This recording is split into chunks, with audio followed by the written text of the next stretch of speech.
sabar. Nanti kalau nggak nyampe habis nggak apa-apa. Tapi kalau sampai habis, alhamdulillah.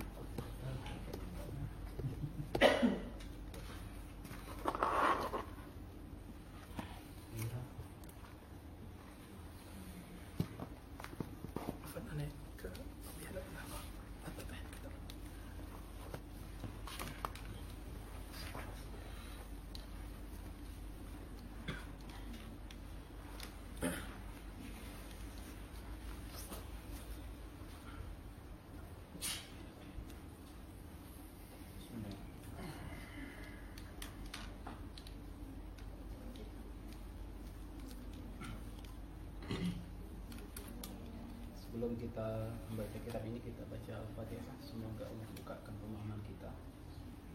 Ya Allah, berikan sempurna pahala pembacaan ini kepada Imam Al-Hakim At-Tirmidzi rahimahullah. Ala hal ini ya Al-Fatihah.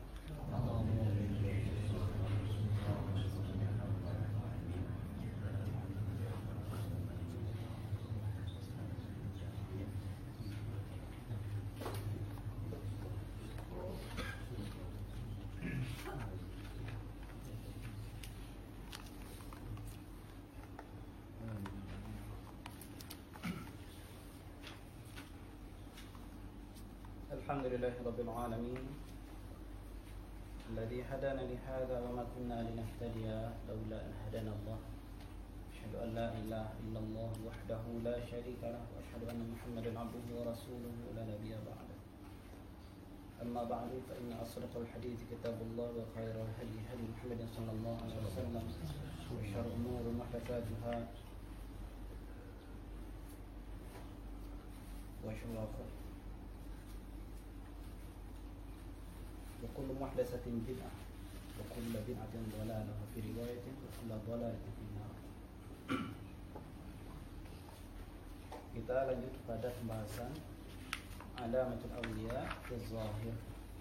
Jadi kata Buya Razi tadi memang betul bahwa penamaan judul ini adalah dari penulis muhakkik, si nasikh penulis nasikh.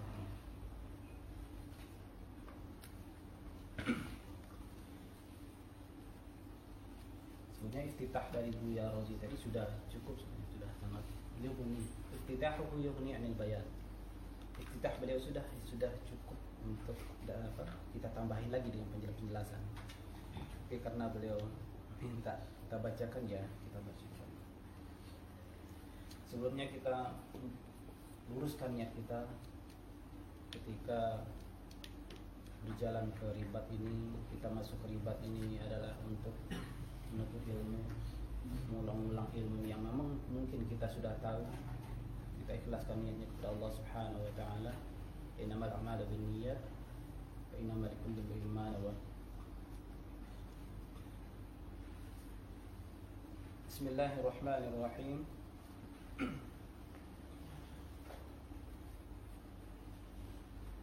Qala lahu qa'il. Imam Al-Hakim At-Tirmidzi ditanya oleh seseorang, oleh murid beliau,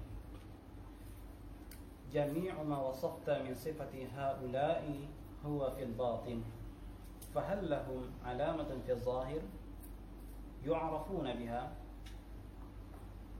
Semua yang telah engkau sebutkan pembahasan sebelumnya adalah sifat yang batin, sifat-sifat kerohanian yang pembahasan sebelumnya. Fahal lahum alamatun fi zahir yu'arafuna biha? Apakah mereka punya tanda enggak? Wahai guruku, sifat yang kita bisa kenal mereka secara zahir. Pertanyaan beliau kedua, muridnya, wa hal yalzamu tasdiquhum idza idda'u al-wilayah? Lazimkah, bolehkah kita, atau ada enggak keniscayaan kita membenarkan mereka jika ada di antara mereka idda'u al-wilayah, mengaku wilayah, mengaku memiliki kewalian. Idda'u, mengklaim. Wa mal farqu baina an-nubuwwati wal wilayah? Lalu apa pula perbedaan antara kenabian dan kewalian? Nah, ini dulu bukan menanyakan tentang perbedaan antara nabi dengan wali, tapi unsurnya al-wilayah dengan nubuwah. bukan wali dan bukan wali, tapi bukan wali dan bukan nabi, akan tetapi kewalian dan kenabian. Ternyata masih ada pertanyaan keempat. Wa man muhaddatsu min aminal awliya? Siapa al-muhaddats minal awliya? Ya, bukan al-muhaddits. Muhaddits itu ahli hadis. Al-muhaddats itu adalah seseorang yang dibisikkan, mendapatkan titah batin dari Allah Subhanahu wa taala. Qala, kata beliau,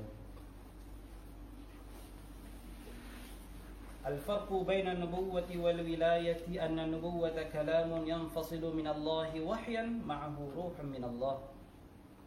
Perbedaan antara kenabian dan kewalian itu, yang pertama adalah nubuwah itu adalah berdasarkan kalamullah, berdasarkan titah khitab dari Allah Subhanahu wa taala yang berupa wahyu. Ma'ahu ruhun min Allah, yang disertai dengan ruh dari Allah Subhanahu wa taala, tiupan dari Allah Subhanahu wa taala. Fa yaqdil wahyu wa yukhtamu birruh.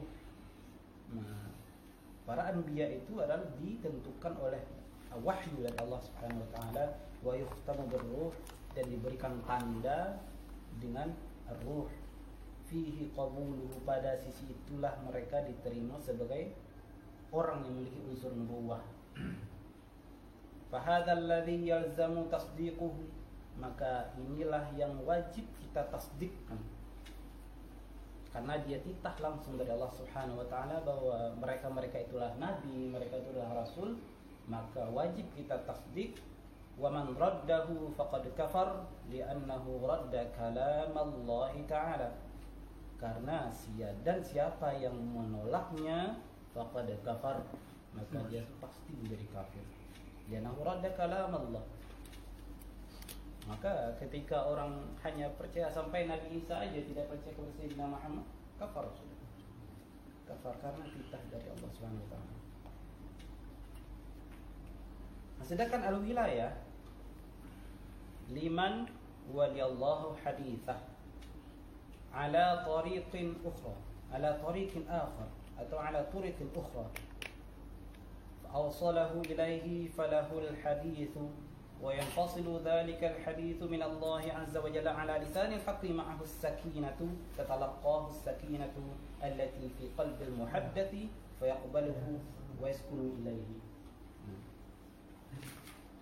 Sedangkan al-wilayah itu khusus kepada orang yang angkat dia untuk diberikan isyarat-isyarat, diberikan isyarat, diberikan hadithun nafsi padanya, ala tariqin ukhra, dengan cara lain, bukan seperti yang di atas berupa kalam langsung wahyu dari Allah Subhanahu wa taala. Fa awsalahu ilaihi falahul hadits, maka status itu disambungkan kepada dia. Hadis itu haditsullah tadi disambungkan kepada bulan, falahul hadits, maka dia memiliki hadis. Nah, lagi bukan hadis dalam mustalah hadis, bukan ma'udhifa ila Nabi sallallahu alaihi wasallam min qaulin wa fi'lin wa taqririn wa sifatin, bukan. Allah. Wa yanfasilu dhalika al-hadits min Allah 'azza wa jalla 'ala lisan al-haqqi ma'ahu as-sakinah. Nah, al-hadits itu bisikan-bisikan isyarat yang berasal dari Allah Subhanahu wa taala itu, ya, membawa 'ala lisan al-haqqi. Itu bukan hadis-hadis bohong-bohongan, bukan isyarat-isyarat bohongan, bukan isyarat yang hoax, ya. Bukan isyarat yang sifatnya fiktif, tapi itu fakta. Ala lisanil haq ma'ahu sakinah, yang di dalamnya itu ada sakinah terhadap orang tersebut. Soalnya ada orang yang mendapatkan bisikan batin tapi dia malah semakin gelisah. Tapi ada orang yang ada bisikan hati, dia merasa gembira, merasa tenang, hidup merasa lapang, terasa berdua dengan Allah. Misalnya kalau dia seorang yang abid, tatalaqahu sakinah allati fi qalbil muhaddath fa yaqbaluhu wa yaskunu ilaihi, dia tenang dengan hadithun nafsi yang ada pada dirinya. Masih ngambang ya bahasanya. Nah, itulah bahasa beliau. Itu beliau sedang menceritakan tentang rasa beliau. Beliau memang sedang menceritakan tentang rasa. Mungkin apa yang beliau rasakan mungkin beda nanti dengan apa yang kita rasakan nanti, insyaallah.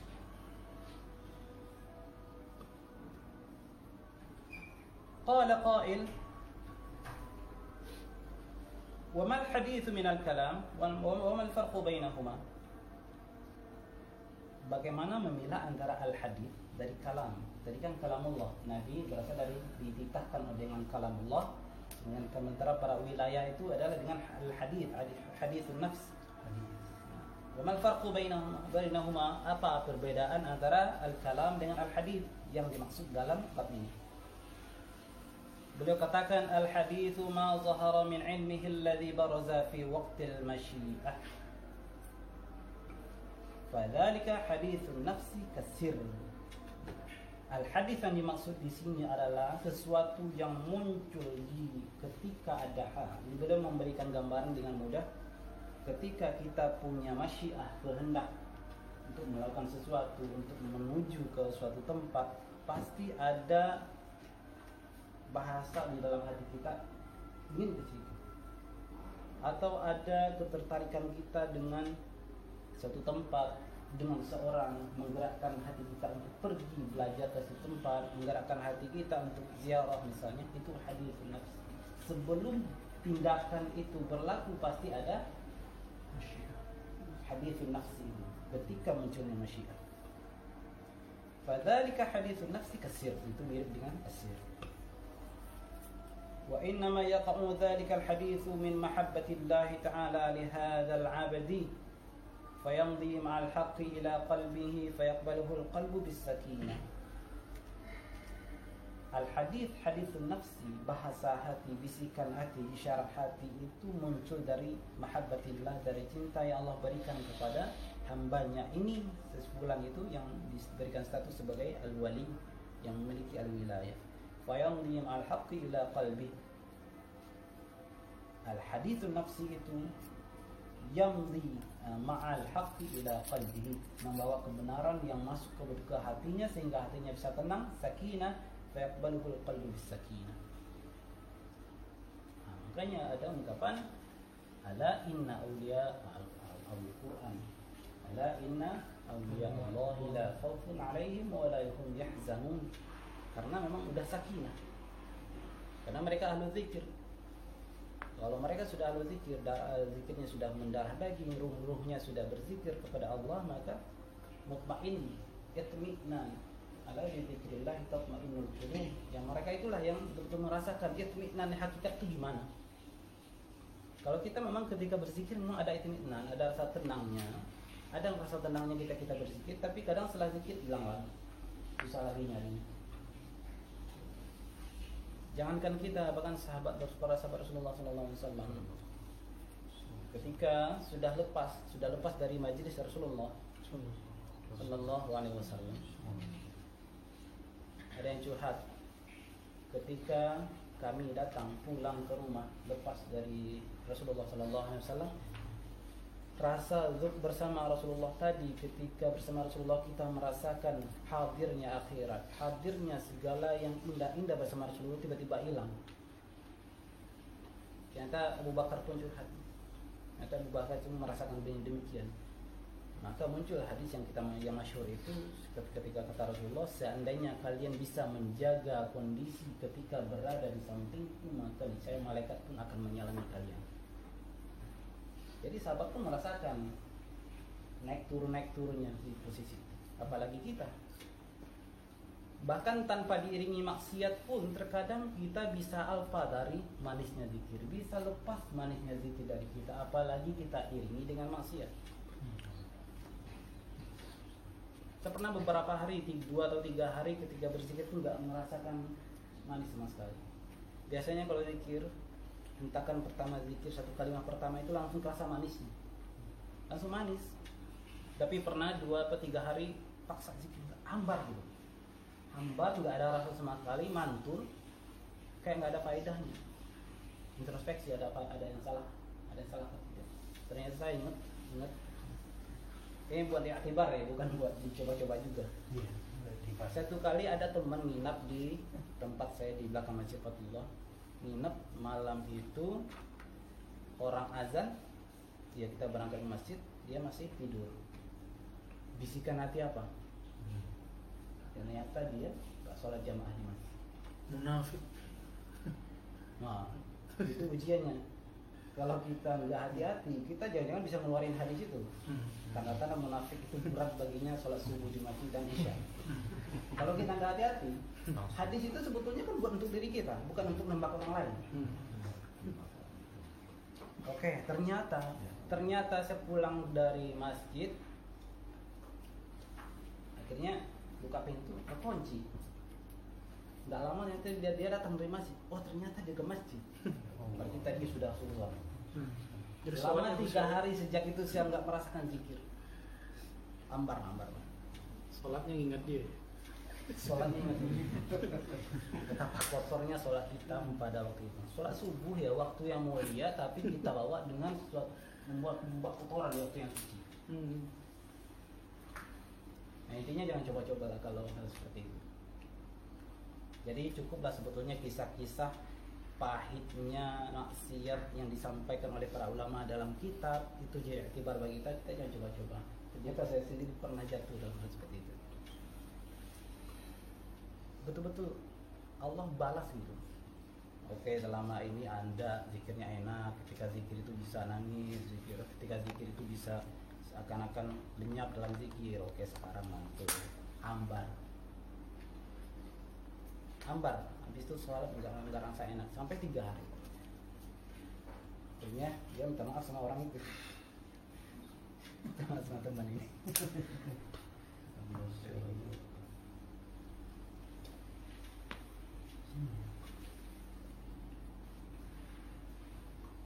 Oh ada. Ayo kita lanjutnya.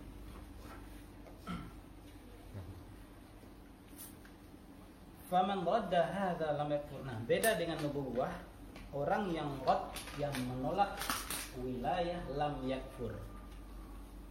Menolak wilayah lam yakfur bal yakhibu wa yasiru wabalan alaihi wa yabhutu qalbuhu lianna hadza raddun 'ala al-haqqi ma ja'at bihi mahabbatullahi min 'ilmillahi fi nafsihi وأودعه الحق وجعله مؤيدا لهذا القلب والأول رد على الله كلامه ووحيه وروحه.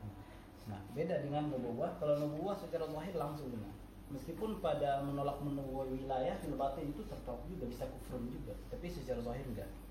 Bal yakhibu, akan tetapi orang yang menolak wilayah keistimewaan yang ada pada wilayah, keistimewaan yang diberikan para wali, ketika orang menolaknya, orang itu hatinya adalah sedang yakhibu, merugi, wa yasiru wabalan alaihi.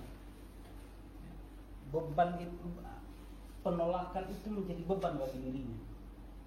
Ibarat orang yang sedang kasmaran cinta, pengen bercinta, dia pengen menikah, ada orang yang dicintainya, dia tetapi terus dia datang ke rumah dia untuk melamar, dia tolak, padahal dia pengen jaim, jaga image. Akhirnya apa? Yakhibu, artinya terbeban, menyesal. Dia masih hidup, dia masih sebagai manusia biasa, tapi dengan menolak cinta itu, kan mahabbatullah itu, ada mahabbatullah di situ, tapi dia tolak mahabbah itu. Jadi dia sholat juga, puasa juga, zakat juga. Sholatnya bukan sholat bil mahabbah, puasanya puasa bukan puasa bil mahabbah, zakatnya bukan zakat bil mahabbah, tapi sholat bil arkan faqat. Sholat puasanya hanya sekedar menahan makan, menahan dari segala yang membatalkan puasa. Zakatnya hanya simbolis, melepaskan hak-hak mustahik dari hartanya. Hajinya hanya mengeluarkan harta, tapi tidak memperoleh haji mabrur. Kalau kata Kiai Marwazi, hajinya hanya mabur gitu. Ya, haji enggak la makna lah. Secara fikih sah, tapi secara batin enggak. Wa yabhatu qalbu. Terbeban hatinya, merasa menyesal, rugi banget tuh. Oke, kamu enggak kafir, hanya menolak keistimewaan yang ada pada wilayah, tapi kamu rugi besar. Karena di dalam wilayah itu, disitulah mahabbatullah. Ya anna hadza raddun 'ala al-haqqi ma ja'a bihi mahabbatullah, yang dibawa oleh mahabbatullah min 'ilmillah fi nafsihi wa awda'ahu al-haqq wa ja'alahu mu'ayyadan li hadzal qalb. Wal awwal raddun 'ala kalamillah. Wal awwal, maksudnya yang pertama itu adalah menolak nubuwah, raddun 'ala Allah yakni raddun ala kalamihi wa wahyi wa ruhi. Kenapa menolak nubuwah itu bisa kafir? Karena sekaligus menolak kalam Allah, wahyunya dan ruh yang Allah tiupkan kepada an-nubuwah. Fal muhaddatsuna lahum manazil. Nah, sekarang muhaddatsun, mereka-mereka yang dibisikkan, bisikan-bisikan batin dari Allah Subhanahu wa taala, lahum manazil, mereka pun juga bertingkat-tingkat. Faminhum man u'tiya thulutsan nubuwah. Ada al-muhaddats, para wali Allah yang diberikan sepertiga dari nubuwah. Ada di antara mereka yang diberikan setengah nubuwah. Ada di antara mereka yang lebih dari setengah. Hatta yakuna awfaruhum hadzan fi dzalika man lahu khatmul wilayah.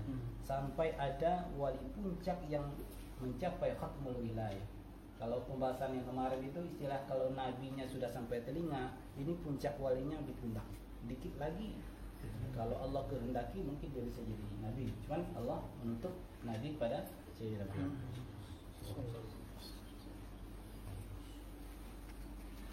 Qala qail. Nah, ini ahabul qawla an yakuna li ahadin min an-nubuwwati syai'un siwal anbiya.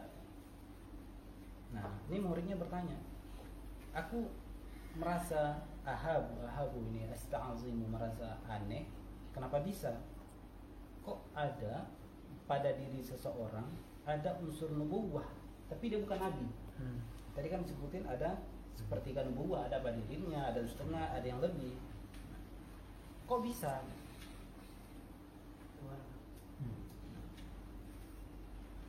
Apa penjelasan? Jawaban beliau, alam yablughka hadithu Rasulullah sallallahu alaihi wasallam annahu qala al-iqtisadu wal huda was-sumtu was-sumtul hasanu juz'un min 24 juz'in min ajza'in nubuwah. Ini juz'an min 24 juz'an min an-nubuwah, min ajza'in nubuwah. Fa idza kana al-muqtasidu lahu min ajza'in nubuwah kama dzukira fama dhannuka bis-sabiqil muqarrab? Beliau jawab, tidakkah sampai kepada engkau sebuah hadis Nabi sallallahu alaihi wasallam manusia biasa yang iktisad itu tawassut, wal huda, manusia biasa mendapatkan petunjuk, ada huda dalam dirinya, wasam as-sakinah al-hasan, asam rasa tenang dalam dirinya. Tidakkah engkau ketahui bahwa itu juga merupakan satu bagian dari 24 nubuwah? Ketika kita merasakan tawassut Islam, sebagai manusia biasa aja, kita enggak, beliau memberikan kias tidak kepada makam dengan makam yang tinggi. Sebagai manusia biasa, ketika kita mampu menampilkan diri sebagai pemikir yang mutawassit, memiliki jiwa yang pertengahan, yang mu'tadil, atau setidaknya mengamalkan ayat kata dikaja'alnakum ummatan wasatan litakunu syuhada'a 'alan nas. Ummah wasat dalam bersikap,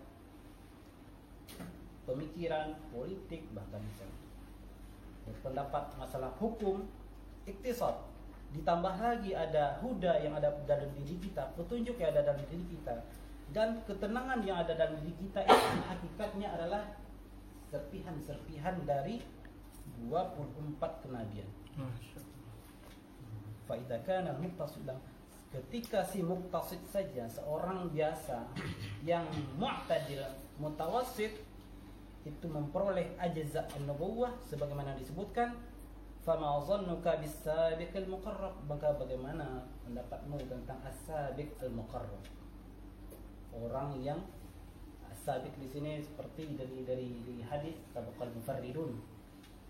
Sabaqal mufarridun ahlu dzikir yang mendarah daging, ruh dan jasadnya berzikir, para aulia, as-sa'il, as-sabiq al-muqarrab.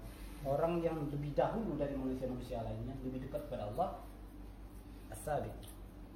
Sedangkan manusia biasa yang mendapatkan serpihan-serpihan tawassut, mendapatkan huda yang sedikit, mendapatkan sakinah, ketenangan jiwa yang sedikit aja, itu sudah bisa dikatakan mendapatkan serpihan nubuwah.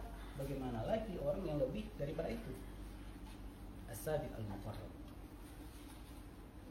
Nah, dari hadis ini kita bisa ingat juga masalah mimpi yang baik bagi orang mukmin. Kan dalam beberapa riwayat disebutkan sahih dalam Sahih Bukhari, Sahih Muslim, ar-ru'ya al-hasanah min ar-rajul as-salih juz'un min 46 juz'an min an-nubuwah. Mimpi yang baik dari seorang yang saleh itu adalah kebagian dari 46 kenabian.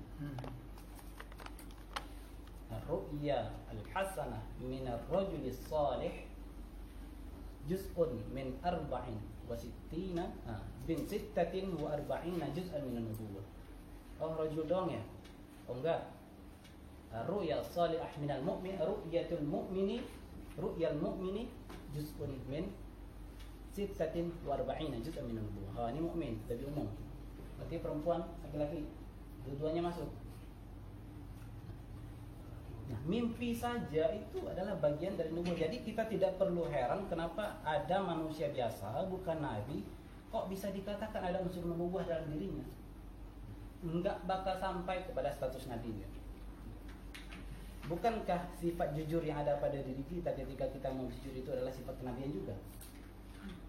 Kita menyampaikan, misalnya kita di sini ada ribat, ada kajian, kita sampaikan ke teman-teman, itu kan tabligh. Kita sedang mengerjakan sesuatu yang merupakan noktah titik dari unsur kenabian juga, bukan kita jadi nabi.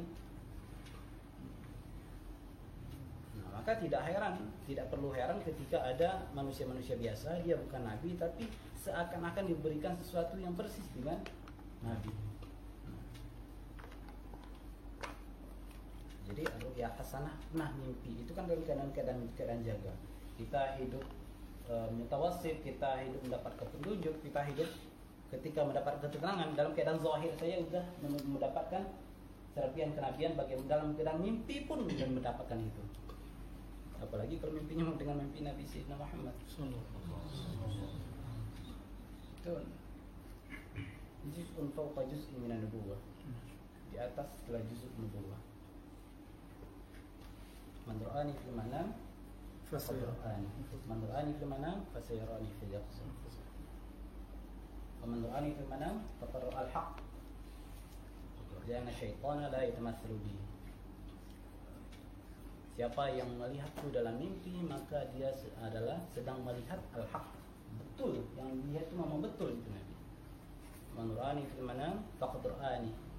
Siapa yang bermimpi ketika aku mimpi denganku dalam tidurnya, faqad ra'ani, betul-betul dia melihat. Man ra'ani fil manam fasayarani fil yaqظah. Siapa yang bermimpi denganku maka dia akan bisa melihatku fil yaqظah, dengan izin Allah bisa Allah munculkan Sayyidina Muhammad kepada alam tersebut. Fa inna syaitana la yatamatsalu bi, karena syaitan tidak bisa menyerupai denganku. Muncul pertanyaan. Oke, syaitan enggak bisa menyerupai Nabi Muhammad, tapi syaitan bisa ngaku-ngaku loh. Dijawab oleh riwayat lain. Fa inna syaitana la yatakhayyalu bi. Syaitan itu enggak bisa mengawang-awang, apalagi cuma mengaku seperti adalah dia diriku. Untuk kepada Sayyidina Umar aja syaitan itu tidak mampu mendekat karena dia saking takutnya kepada Abu Bakar, kepada Umar bin Khattab. Mungkinkah seandainya kita ada sosok orang yang paling kita takuti dan kita benci, mau nggak kita membayangin ingin mengaku seperti dia? Digebukin sama Habib Bahar. Kita ada orang yang betul-betul kita benci, sekaligus sangat kita takuti. Kita benci dengan dia, kita takut dengan dia. Sudi nggak kita untuk mengaku-ngaku menjadi dia? Maka dalam itu kita kiaskan bahwa syaitan pun tidak akan mampu, tidak akan mau mengaku-ngaku sebagai Umar bin Khattab, apalagi mengaku-ngaku sebagai Sayyidina Muhammad sallallahu alaihi wasallam.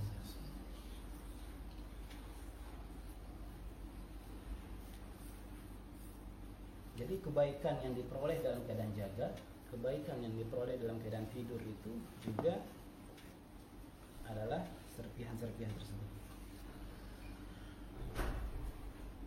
Qala al-qa'il wa man ruh wa man wahyu wa mal haqq wa mas sakinah wa mal mahabbah. Dia borong pertanyaan. Apa itu ruh? Apa itu wahyu? dan apa al-haq kebenaran itu, dan apa as-sakinah ketenangan itu, wa mal mahabbah apa pula yang disebut dengan cinta. Qala al-Imam al-Hakim al-wahyu war-ruh ma qala ta'ala fi kitabihi wa kadzalika awhayna ilaika ruhan min amrina wa dzakara as-sakinata faqala 'azza ismuhu huwa alladhi anzala as-sakinata fi qulubil mu'minin. Nah, tadi beliau kan bertanya ada ruh, ada wahyu. Nah, itu jawabnya wakadzalika wahyu ilaika ruhan min amrina. Sudah kejawab dua pertanyaan. Apa ruh dan apa wahyu? Wakadzalika auhayna wahyu ilaika ruhan min amrina. Ruh. Kemudian dalam pertanyaan as-sakinah faqala 'azza ismuhu huwa alladhi anzala as-sakinata fi qulubil mu'minin. Itulah sakinah disebutin. Ini pertanyaan terakhir yang muridnya apa? Al-mahabbah. Oh, dijawab lagi oleh beliau, yuhibbuhum wa yuhibbunah. Ada mahabbah di sini. Wal haqq huwa haqiqatut tauhid alladhi warada 'alal qalb. Dan al-haq kebenaran itu adalah hakikat tauhid yang datang kepada hati. Apa hakikat tauhid itu? Mungkin untuk dijelaskan mungkin Bu Rozi yang bisa menjelaskan, kita pakai contoh aja. Siapa contohnya yang paling mudah kita pahami orang yang memperoleh hakikat tauhid? Sayyidina Abu Bakar, Sayyidina Bilal, Sayyidina Ammar bin Yasir. Kita termasuk orang-orang pertama yang awalul mu'minin, awal man amana bin Nabi sallallahu alaihi wasallam min ar-rijal Abu Bakar As-Siddiq. Secara mutlak orang yang pertama kali beriman kepada Sayyidina Muhammad dari kalangan laki-laki seluruhnya adalah Sayyidina Abu Bakar As-Siddiq. Ya. Coba kita bayangkan jika kita pada posisi Abu Bakar As-Siddiq pada masa itu. Ini kondisi masyarakat Ubadul Asnam, penyembah berhala. Kondisi masyarakatnya begitu sebagaimana digambarkan dalam sejarah-sejarah jahiliyah. Tiba-tiba muncul sosok yang bernama Muhammad membawa sebuah ajaran. Coba bayangkan kita berada posisi hidup pada masa itu, apakah yakin kita seperti Abu Bakar Siddiq? Yang kita bagian pengikutnya Abu Lahab, yang pengikutnya Abu Jahal. Coba gerakan apa yang ada di hati Abu Bakar tiba-tiba dia mau menerima Sayyidina Muhammad? Bukan karena itu adalah hadithun nafsi, al-hadith al-muhaddats itu oleh Allah Subhanahu wa taala diberikan kepada Sayyidina Abu Bakar. Emangnya gampang itu? Tiba-tiba beriman kepada orang, tiba-tiba datang membuat sebuah ajaran yang berbeda dengan doktrin dogma di masyarakat kita, tiba-tiba muncul orang seperti itu. Membawa berita mimpi. Ya. Pertama kali yang wahyu yang turun kepada Sayyidina Muhammad itu berupa mimpi ru'ya salihah. Sayyidina Muhammad cerita itu kepada Abu Bakar percaya. Apa yang dikatakan Nabi, Abu Bakar Siddiq percaya. Dia seorang. Emangnya gampang gitu untuk bisa percaya kepada tiba-tiba orang yang aneh.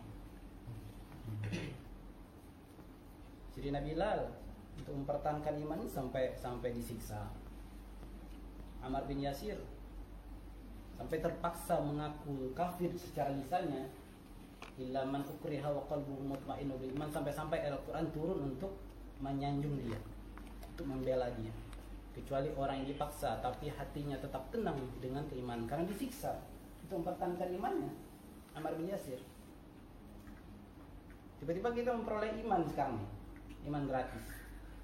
Enggak pernah mengalami siksaan, enggak pernah mengalami gejolak-gejolak. Ada orang baru datang kepada kita, tiba-tiba kita beriman. Kita dapatkan iman gratis, iman warisan. Apa bukannya dosa itu wujud kita? Nah, seperti yang Rozi bilang kemarin.